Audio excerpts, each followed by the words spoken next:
Okay, today at our hydrogen meeting, this was a very big disappointment.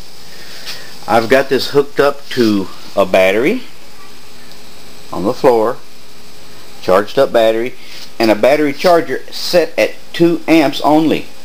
So that's not a big deal like I thought it would be. Yet, I added the same distilled water with a little tap water, and it's much more productive today.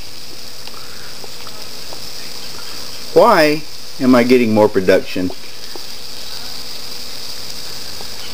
Why didn't it work at the meeting? Now, if I look at this ammeter and I disconnect it, very little amp draw.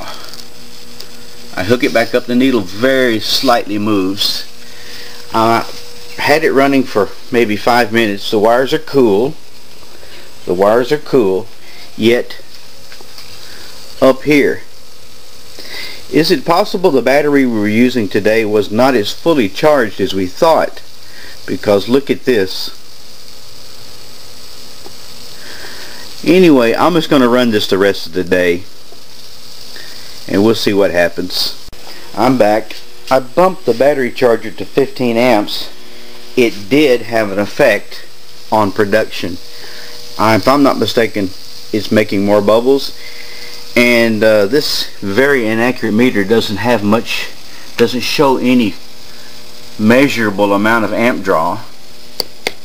But I used a digital meter provided by Monty, and this thing is drawing just under 9 amps.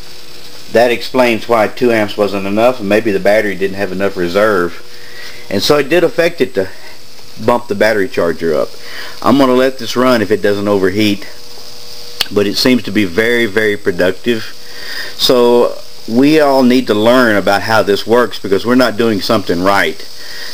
Next time we do this, I'm going to hook it to a car that's with a motor running, and maybe we can dial it in better that way.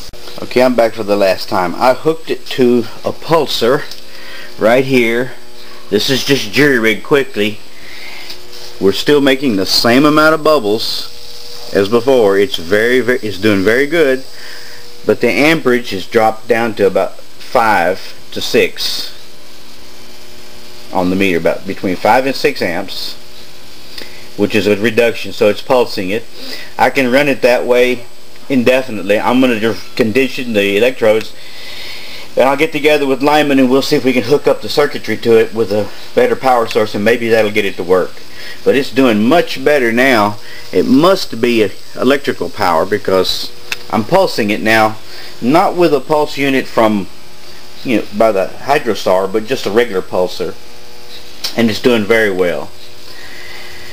I'll do a volume test on it later, but right now I'm just going to let it run, see how much heat it develops. That's it. Bye.